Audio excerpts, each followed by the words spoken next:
Hello everyone! Welcome aboard the ThunderQuote's non-profit digital voyage, a show where we talk about tech, social and public good, and how you can get involved. I'm your host, Timelia, and I hope everyone can sit back, relax, and enjoy the show. If you're ready, let's set sail!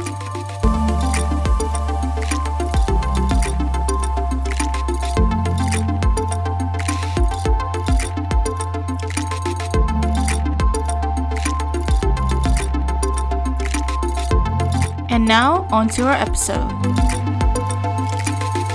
Hello everyone, welcome to the official first episode of ThunderQuote's nonprofit digital voyage. Today, I am also joined with the show's very first guest, one of ThunderQuote's founders, Kevin. Kevin, would you please introduce yourself to our listeners? Hi everyone, I'm Kevin. I'm one of the founders of ThunderQuote, and I'm very happy to be here today. Right. So now let's start things off. So let's talk about ThunderQuote, because you're one of the founders and is also in this podcast namesake. Can you please walk us through about how how the company came to be, like how it started and all that? Sure. So ThunderQuote was originally a funded startup working on a B2B marketplace platform, and some people might know in an earlier form, it was actually a photography marketplace a very long time ago. So we actually went through quite a number of different pivots, right? And in the end, we settled down on becoming a social enterprise that focuses on social and public sector digitization. Right. From being a photography marketplace, as you said, to like a social service enterprise, that's quite a big shift. What caused that like shift in direction? What was the journey behind it? Oh yeah, I mean, there's a lot of drama involved, but so basically what happened is that we started wanting to do a photography marketplace because we read somewhere in a book, and also a friend and mentor had shared that we should focus on doing a business that one of the founders is good at. Right. And Emil is a photographer. So we're like, oh, obviously we should run a photography marketplace. Right. And obviously. It turns out that not something you should bet on. The market generally was small, and what we actually found was that we discovered that while we were building lots of software for photographers, we found that what they really wanted was actually more business.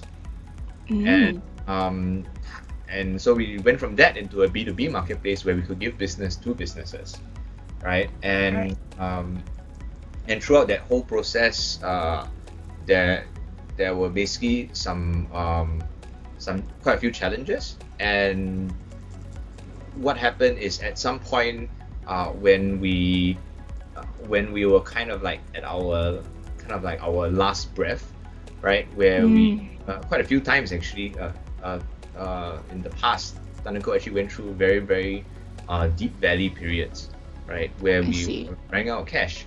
So what happened then is we decided we actually were already involved in the social sector, and we decided with our with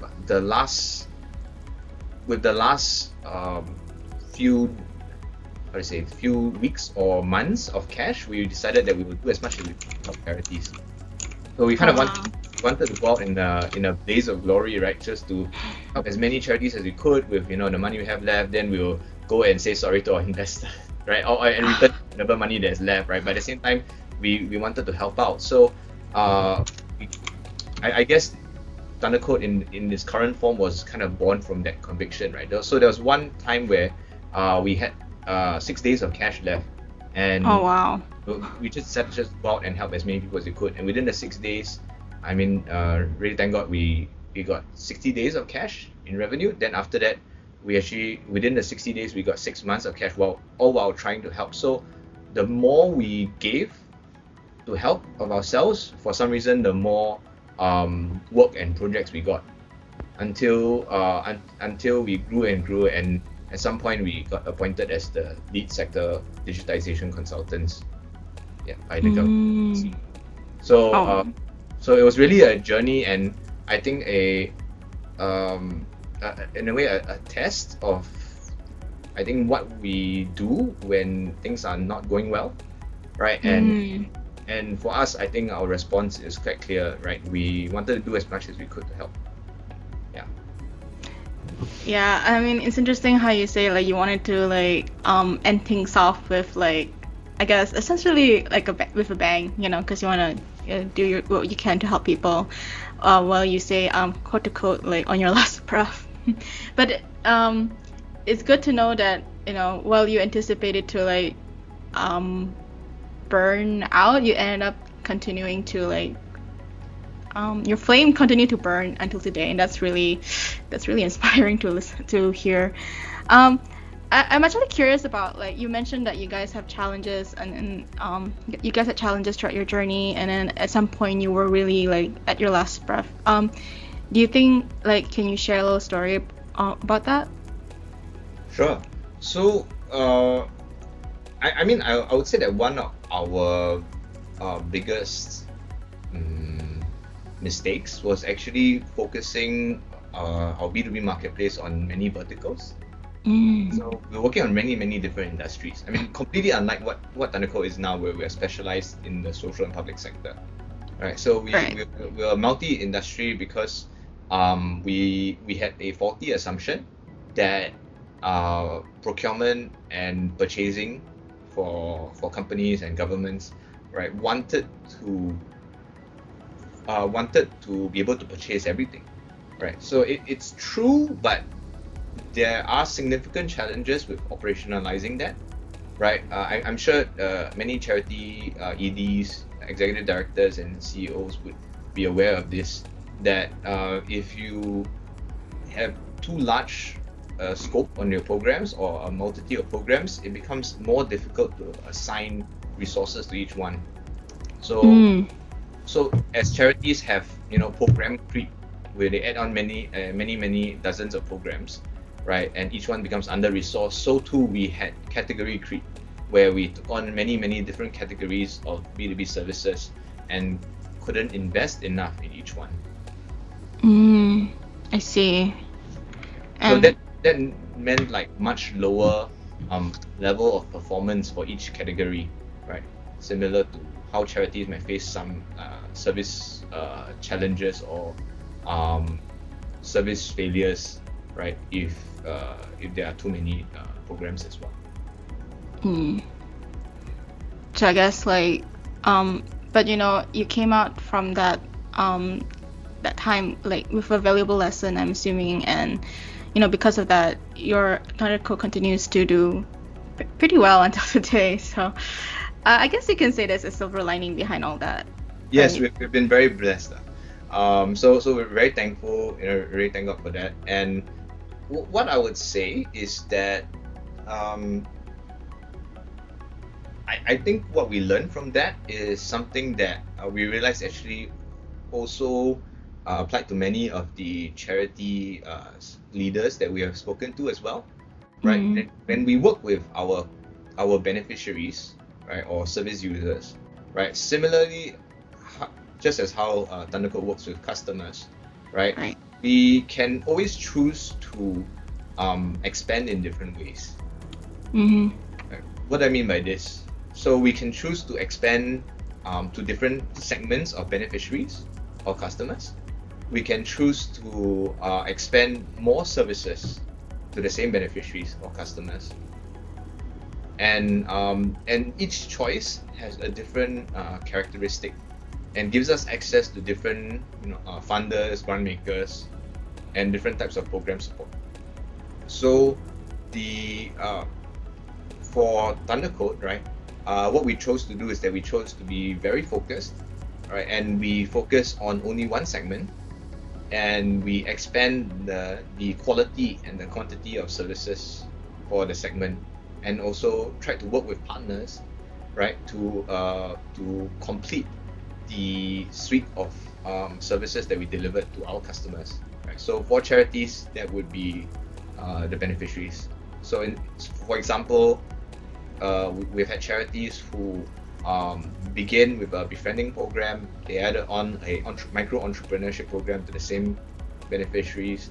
They have added on other areas, Meals on Wheels, or other kinds of services, all targeting the same set of beneficiaries, right? And what mattered to them is that the focusing on the same segment actually reduces the cost of reaching the segment and reduces the cost of delivering each service. I see. So similarly, TQ, we ThunderQuote, right? We tap on the same thing as well, right? So the idea is that over time we have deeper and deeper domain knowledge of the social sector and public sector. So we're very aware of what each of the social sector agencies, charity agencies, and government agencies need, and using that we can better tailor to them and also more easily reach out to them. I see. Right. Thank you for sharing that, and I hope that the listeners learn something from the stories that you share as much as I did. Right. So to start off, to segue into today's main topic, right? So the show is about many things, but mainly about nonprofit and tech, and we'll discuss each part in depth in separate episodes. For today, we're going to explore the first part of the that I mentioned, which is the word nonprofit. So nonprofit is it's a pretty common phrase. Like if you hear from phrases like nonprofit organizations, nonprofit campaigns, etc. But maybe Kevin, you would like to explain, like, in your opinion and based on your understanding and experience, how would you explain the word nonprofit to someone who asked you? If someone comes up to you and like, hey, what does nonprofit mean aside from something that does not earn profit? Yeah. Making this easy for me, are you? Okay. I think to begin with, we have to understand that every region has their own names for these things. So non-profit is predominantly, I would say, a more Western and in particular American term, right? In Malaysia, I believe it's the name is NGO, right? Yes. Typically, and in Singapore, they are usually either charities or social sector agencies. I see. So social sector agencies, the main difference is that it's a more specific subsector where they focus on delivering social services or human services. It's another name for it in Western context.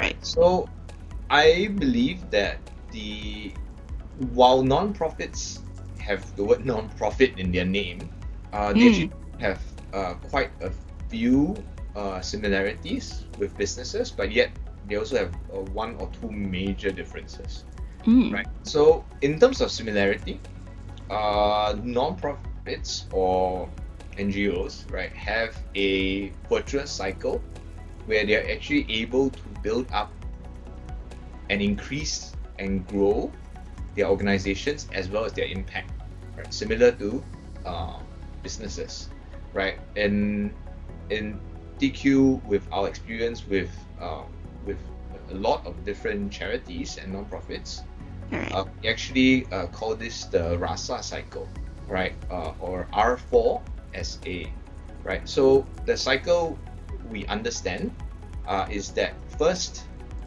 charities will need to be able to have usually a cause. Once they have a cause, the first R is that they need to have reach. Public relations, or the idea is that you need to reach key decision makers or the public in order to raise awareness for your cause. And this is kind of intuitive for most charity senior management. Right. What happens next is that this reach, if successfully executed, right, gives two things. One, especially if it's with the public or key decision makers, right, it generates more resources in terms of volunteers, grants, and donations. And the next R is that it actually generates referrals, because people now know that your charity is known for a particular cause, right? Be it children, special education, persons with disabilities for a certain type, right? So they would then refer other people or other beneficiaries to you, right, or cases to you.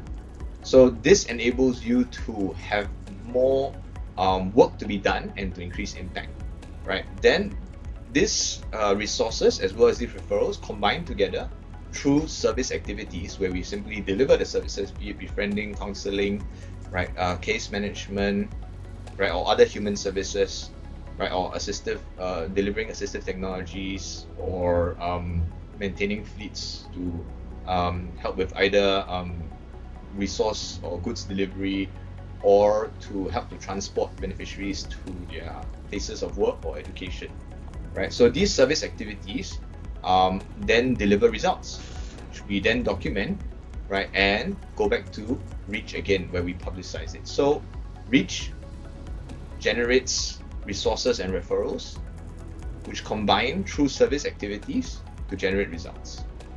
And these results can be used to generate more reach, making a positive feedback loop, a virtuous cycle. Right? So this kind of drives the North Star of each of the charities, right, and allows them to grow and to scale up their impact. Of course, I mean, this assumes to a certain extent that that the charities and non-profits and social service agencies actually want to grow their impact beyond a certain level, right? And so now the question is, what is the difference between this and a business? Because a business also has a similar virtuous cycle. The business has customers, right, which you serve well, which results in better reputation and reach, which you then choose to serve well again. Yep. The main difference is that the person providing the funds to you is sometimes a third party for NGOs and charities. So the money to drive impact is not from the beneficiary. While for businesses, the only person you have to please is the customer, because the customer consumes the service and pays you to deliver more services. Yes. This does not happen for non-profits and NGOs. So I would say that's the key difference. If you ask me what's the definition and the difference between a non-profit and a commercial business. I see. Actually, it brought to my attention that, while you were explaining this, you made it a point to separate, the term non-profit organization or NGOs, or, social services agencies and charities. I noticed that you kept them separate, but, some people might, when they think of charities, they think it's the same as non-profit. But are there differences between the two of them that should be noted? I think that non-profit charities and NGOs are often used interchangeably. Yes. Yeah. I think I'll take the chance to kind of clarify some differences between different types of charities rather than the specific differences between NGOs and charities. So broadly, there are two categories of NGO, non-profit, or charity, right? Right. Broadly, they break down into advocacy-based and service delivery-based or human services-based. Right. So the key difference is, are they trying to lobby for changes in the public opinion, legislation, or other forms of regulatory frameworks or funding frameworks? Or are they directly looking to deliver services to beneficiary groups and deliver outcomes? I see. So that's one of the key differences between the two different types. And many charities, NGOs, or non-profits actually would have a mix of these. So they would have a certain amount of advocacy and a certain amount of service delivery. Yeah. So this usually depends on their philosophy and their theory of change, how they hope to deliver change to beneficiaries. Because the reason why many charities choose to do advocacy work is because they see that after a lot of service delivery, you notice that the problem might be because of some limitations in the regulatory frameworks that may be causing such an issue. So it could be a systemic problem rather than a specific problem. Conversely, the other spectrum is that, if you only do advocacy work, we never really get a chance to deliver direct outcomes, as you know. So other people do feel that it is more meaningful to work on specific individuals and groups or groups of society, right, who could directly benefit from these services.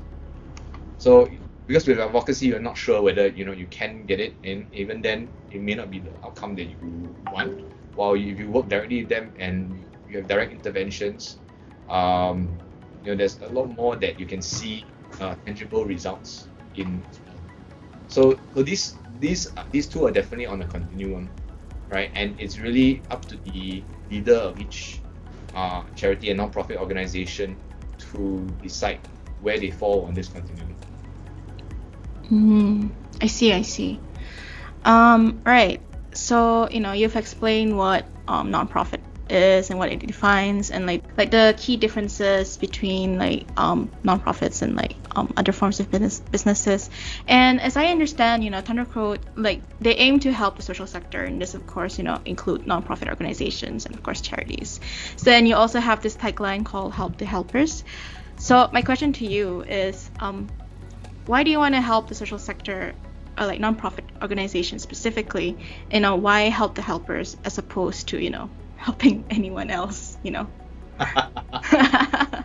Yes.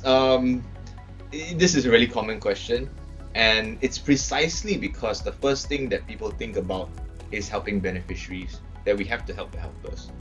I see. Right. Because the first thing that occurs to any volunteer is that I want to be involved in direct service.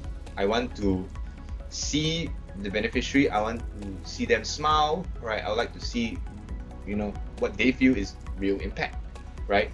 And I want to see tangible impact. What this means is that there are far too few organizations who are willing to help these non-profits, charities, service organizations, or even public sector organizations to deliver impact. Because generally, this entire segment is underserved, right? And everyone focuses so much on beneficiaries, we never really remember or seek, right, to help the helpers. And what I believe is that in all our charities, our social service organizations, right, our non-profits, we as a society have many different kind of demands as well as things we ask of our charity workers, right? And they have made very, very great sacrifices in terms of their livelihood, in terms of the quality of life, and they are making a lot of trade-offs in their personal lives in order to impact society. Right. I believe that we should dignify their sacrifice, right, by not giving them our society's leftovers, but we should be giving them the first fruits and the best of our tools and equipping, right, and the best resources, because they are the ones on the front lines doing the good work, right, that would impact the people, impact communities, right? So I believe it's not fair if we give them what's left over. That's correct. Yeah, I mean, yeah, because they did so much, they do so much, and I feel like to be I don't want to say the word rewarded, but to be given the leftovers is just it doesn't feel, personally, I also don't feel it's the right thing as well. And they do this much. I feel like they also deserve the best on their end as well. Yeah. Yes. Right. And that in a way is the best way to dignify the sacrifices they're making, because it's a way to make sure that their impact can be multiplied. So for a given sacrifice or a given trade-off in their personal lives, at least they can reach out to more people. At least they can deliver a greater benefit and see more people lives changed and transformed, and that I think is in a way part of the meaning that they were looking for. So why bog them down with paperwork? Why bog them down with administrative overhead, right? When all this can be dealt with relatively easily with tools that you can get off the shelf. Right. Actually, when you mentioned that, like, you said, like, why bog them down with, like, manual, like, with paperwork and all that. This kind of brings me back to, like, this kind of brings me to my next question to you, because ThunderQuote has been around since 2016, correct? Or it's been around since 2016, am I right? A little earlier, actually. I think the company's been around since 2014, but in different forms. I see.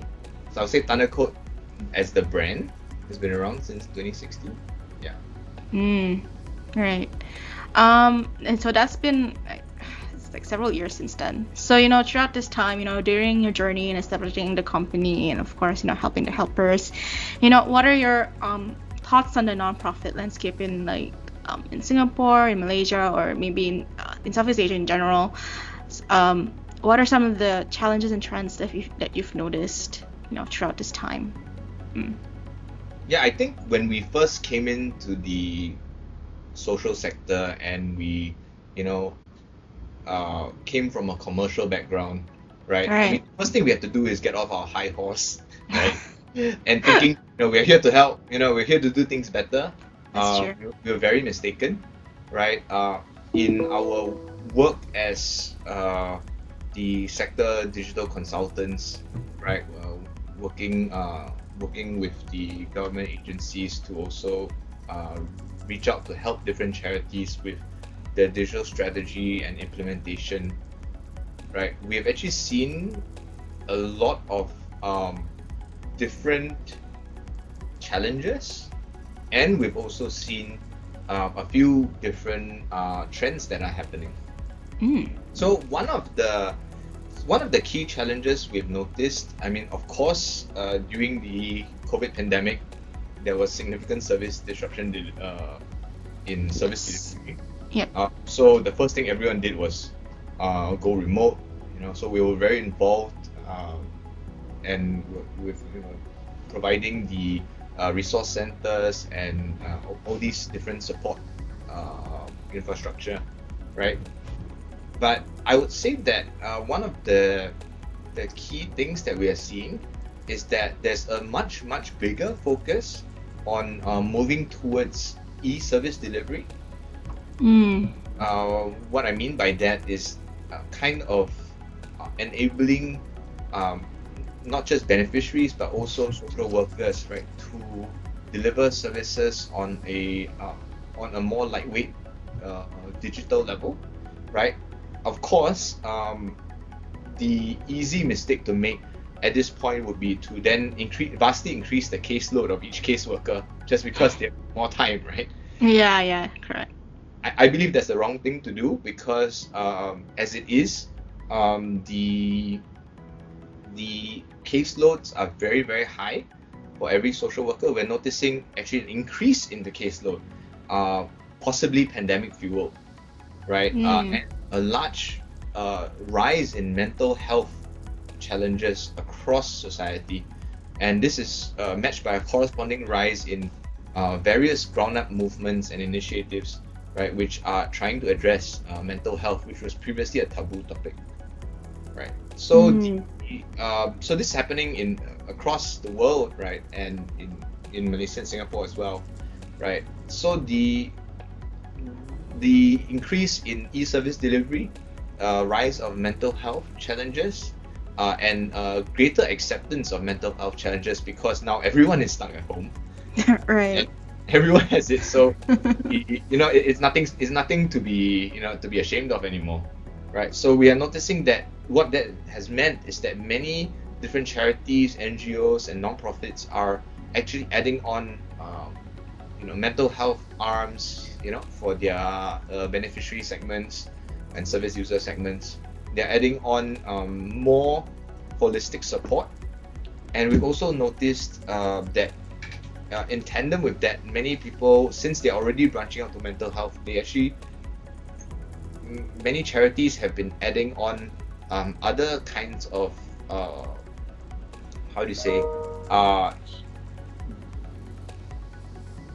other kinds of programs that drive the self-efficacy of the beneficiaries, right? Through micro entrepreneurship programs, through peer coaching programs. We've noticed that there are trends in an increase of getting beneficiaries to help beneficiaries. I see. And and this model, I believe, is actually a good direction because there's actually a greater level of empathy, and all these can be enabled using digital tools, definitely, right? But I think the most important is that they actually have a greater degree of understanding and domain knowledge of the challenges, right? In some cases. So other trends that we have seen, we've seen the number one technology that has risen throughout this through this entire pandemic few years, right, has been, of course, the rise of the contact center systems, hotlines, contact center systems, 24-hour hotlines, right, with various kinds of connections required to case management, with various connections to volunteer management when volunteers are actually manning hotlines. We've also noticed a lot of movement away from email-based engagement towards other kinds of omni-channel engagements, right? GSM, SMS, different push notifications through their service delivery apps, right? And we've also noticed general increase in the variety of communications as well.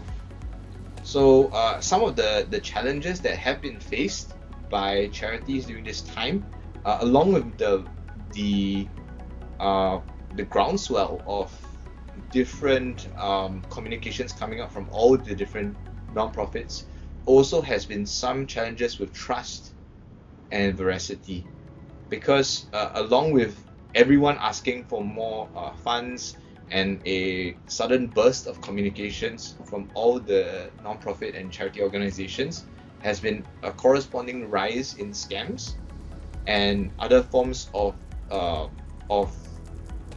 confidence schemes which take advantage of the branding of these non-profits.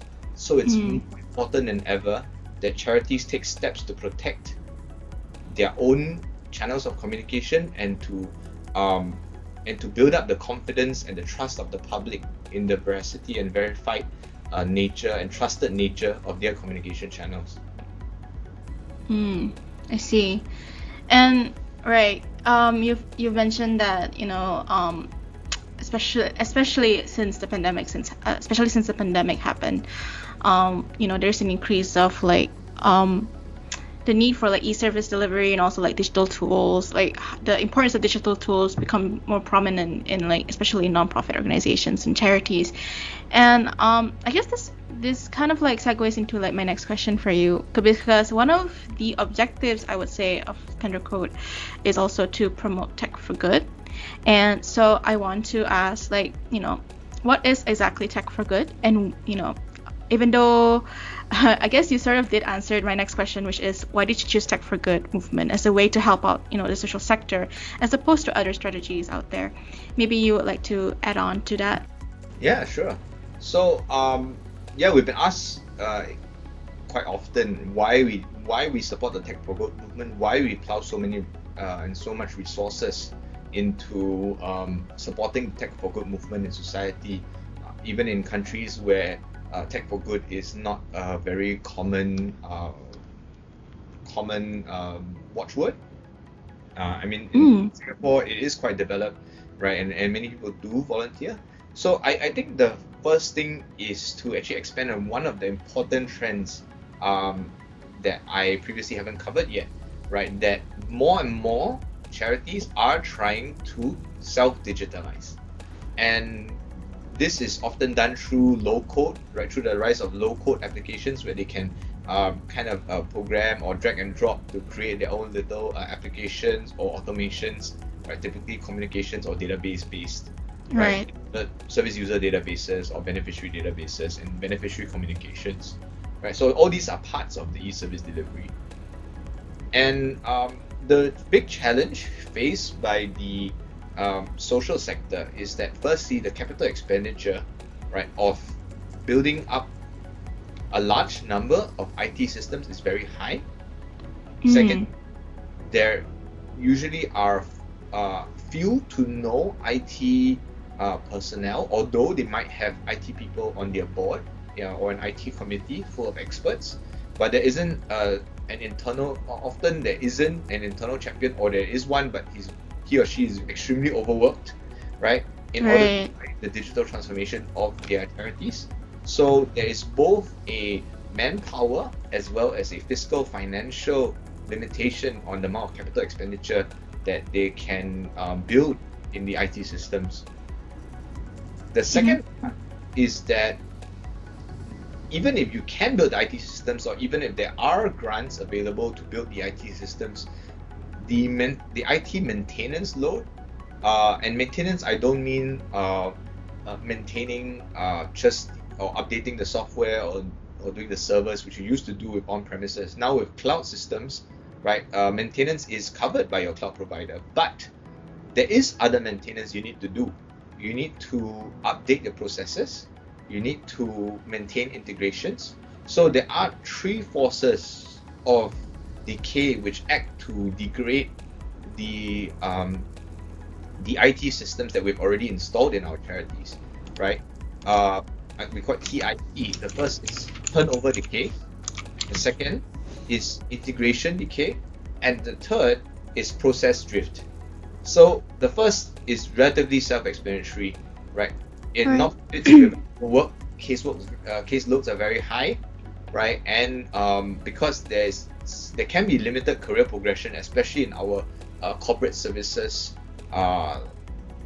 departments, right? Then people promote themselves by moving themselves across different non-profits, right? So they promote themselves to a bigger charity in order to get career progression because the departments are small, right? So this turnover does not help with knowledge management at all. It actually causes a lot of loss in capabilities. It causes loss in understanding of how to use the systems. So the first thing is that the turnover decay, right, acts to reduce the level of training investment and increase the level of uncertainty in using the current systems. So it's not that the system has lost functionality, but the organization has lost the ability to use the system. The second area, integration decay, happens as a natural progression of the nature of our new internet-based, cloud-based softwares. The integration that we use and rely on between our emailing software, our volunteer management, right, case management, our different databases, our Power BI or other analytics software, right, and all the different tools that we use at the centers or in the fleets where we move beneficiaries. Each of these things are integrated to each other, and they are constantly being updated at different speeds. And when they're updated, often the connections break. So these integrations will decay because naturally they're being updated and they need to be updated themselves. So this is another thing that drives the IT maintenance requirement.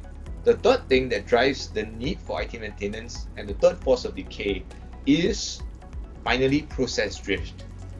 This, to an extent, is partly a symptom of the process of program creep that happens whenever we have a new charity or NGO leadership, right? With new NGO charity leadership, or even with existing ones, we have a tendency to stack and add on existing programs, more partnerships.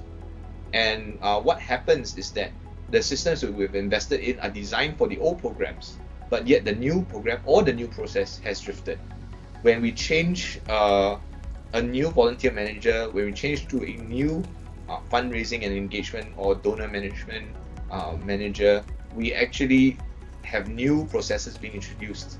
So it's not that the system doesn't work anymore, but the system doesn't work for the new process. And each of these require more updating, require someone to gather requirements in order to understand the process, to understand the new process, to understand what automations are required, to understand what takes a lot of time so that we can save time, right? And what this means is that actually across the board, there's the need for two things. One, there is a need for softwares that are open, preferably open source or common standards, which the non-profits and charities can tap on, so that many people can collaborate to work together to maintain these IT systems and to offset, right, these three different forces of decay that act on our systems throughout our digital voyage. The second thing is that, frankly, the charity sector cannot afford the sky-high tech talent prices, right? Structurally, it's a problem because every other industry, or every industry I would say, is actually madly trying to recruit tech talent, right? With this kind of sky-high prices, which might frankly be a bubble, right? Structurally, charities are not able to afford any of this maintenance or ongoing requirements.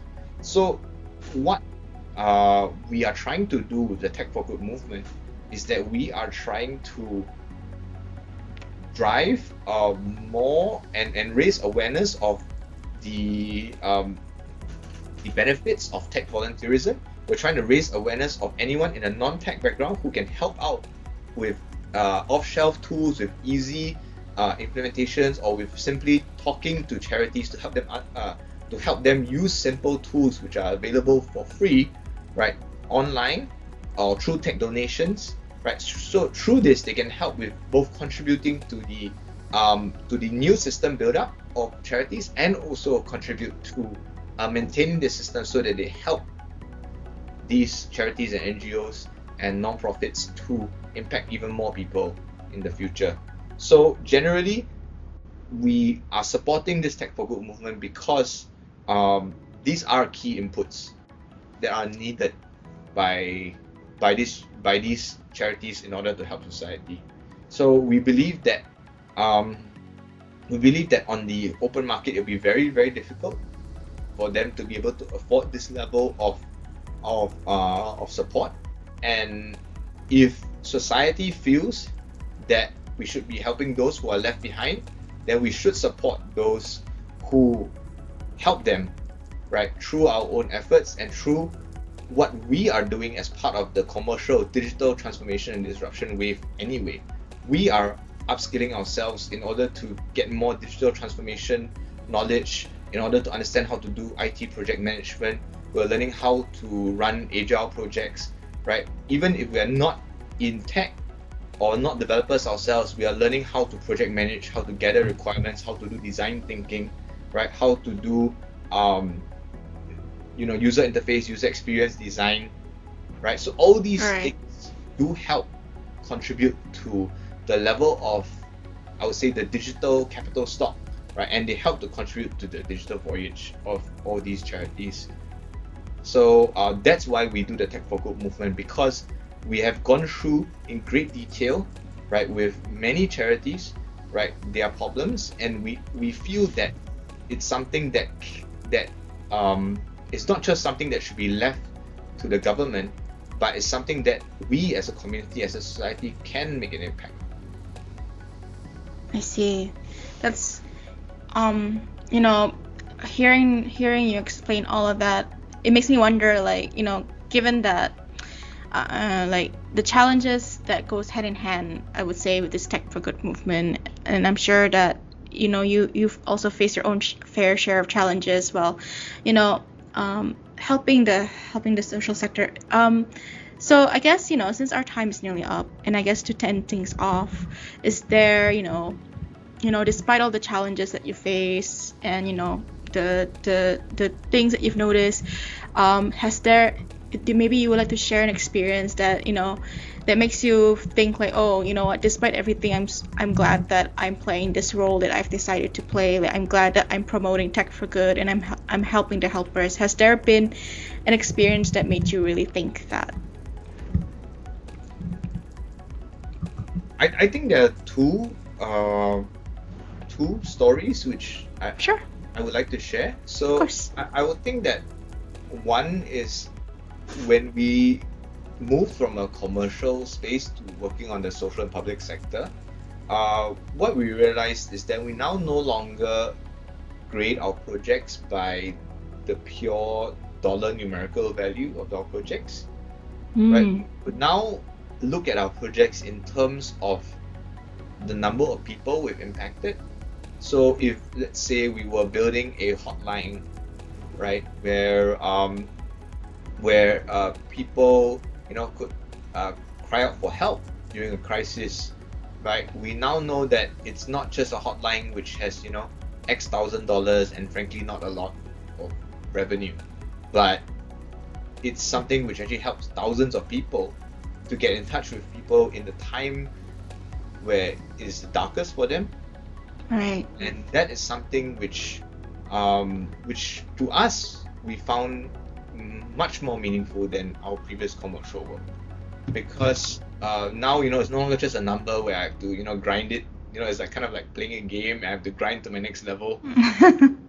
I now know that in the process of doing this, frankly, even if we didn't make that much money on it, we did help the same caseworkers and social workers, right, reach out to hundreds or thousands more people, right, and to enable them to have a human touch and a human voice to really be with them during this time, right? So I felt that was something that made it worthwhile, and that's something I really appreciate about ThunderQuote being in our social sector and delivering on our social mission, right? We feel that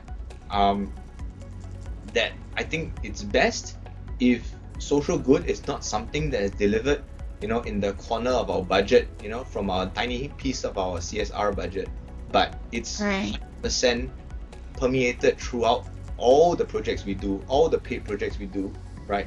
Each of them should deliver impact. And I think the second thing that I felt that was impactful, and I would say also at the same time something that I was surprised by, right, is that I think the nature of support and fundraising is actually surprisingly vet driven. Unfortunately, there's a very much a flavor of the month kind of cycle going on, and that made me think about the overall challenges about giving and donations as a share of the public wallet, right? I think there is a certain percentage and a certain limit to how much the public is willing to give to help charity, and that made me wonder, right? And this is something I haven't yet resolved, right? Wonder how big a charity and non-profit sector we can support as a society, right? And societies across different countries, right? That made me wonder about the different models in which our social sector agencies fund ourselves, right? Is there a way where we can fund ourselves at the same time not draw from the public share of wallet, right? There has been a very big movement towards businesses run by charities, but there have been very, very mixed results and a lot of failures as well, because the DNA of the commercial businesses or even social enterprises are very different from the way charities normally work. So what I've seen is that social enterprises which succeed are typically traditional businesses who substitute parts of their factors of production or their labor inputs with beneficiary groups, right? Thereby giving employment and dignity to these beneficiary groups, right? And at the same time delivering useful services, right, to the general society, right? And this, in fact, I think is one of the best ways to dignify and to give, I think, a sense of purpose and also empowerment for our beneficiary groups, because I mean, in the end, a good job is the best welfare for us, right? And it means that you're independent. It means that you're no longer dependent, right, on the social sector agencies. So they do have a conundrum where, you know, if you do your job well, the idea is you want to run yourself out of business, so to speak. You want to run yourself, like, you know, out of business and not have to serve the same beneficiaries over and over again, right? So there's something really food for thought for us to think about as charity and NGO leaders. And what we have found is that for social enterprises, the ones which usually have more trouble are those which try to create new business models, and those are very difficult to do even for commercial enterprises already. So as a social enterprise, to serve beneficiary groups, to create new business models, right, we increase the level of uncertainty, right? And usually that's where we see a lot of failures. The vast majority of failures are when new business models are created rather than traditional, proven service and business and commercial models. So so for ThunderQuote, I mean, the way we approach this is that we focus first on trying to deliver and drive the financial model, right, so that we can scale up our impact, right? And we want to basically drive as much impact as we can within our financial model before we even activate the second level, where we can proceed to hire more at risk or disadvantaged or beneficiary groups. So that's the next level, so that we deal with the hard problem first, and I believe that we have had some limited success in that as well. I see. You know, that was a very interesting sharing session, and you know, I really hope that, you know, we can hopefully continue this conversation in the next episode, but unfortunately we are out of time. So that is all, you know, for today. And you know, I thank you so much for joining me in this conversation, and I hope that our listeners find it as beneficial as I did. Before we, like, you know, end things off, do you have anything else to say before, you know, we leave? Not much else to say. I think mainly thanks for having me. I hope that everyone who is listening will have found it helpful in some small way. I'd like to encourage everyone, especially people who have been thinking about how they can contribute to their local community, to look for your local charities or social service organizations or NGOs. And I mean, we learn all these project management, productivity tools, social media. These are all things that we are so familiar with. And I really encourage all of you to go to your local charities and non-profit organizations and volunteer to see how we can help them onboard these things, which are free, which are available, and which are, you know, easily found in the tech donations and other areas as well. So there's really a lot we can do as a society, and I would really encourage everyone to, you know, do a part. It doesn't matter how small it is. I totally agree.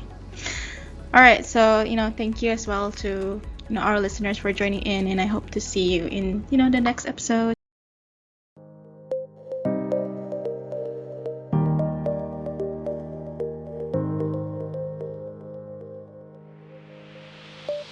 And that was today's episode. If you enjoyed today's show, please subscribe and leave a review. It would mean a whole lot to us. You can also head over to our website, ThunderQuote.org, to gain access to our free digital resources. See you next time!